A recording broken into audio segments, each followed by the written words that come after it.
ఎగిరేటి ఏనుగొచ్చి పలికేటి జింకలొచ్చి నడిచేటి చేపలొచ్చి అడవికి రమ్మనగా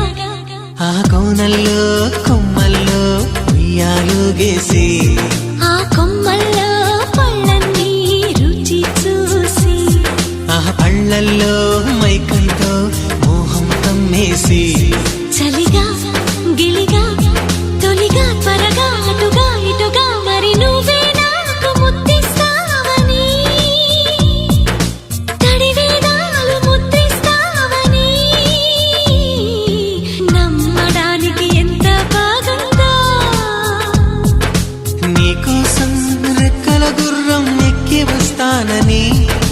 పగడపు దీవికి నిన్నే నేను తీసుకెళ్తానని ఇక ఏనాటికి అక్కడే మనము ఉంటామని నమ్మడానికి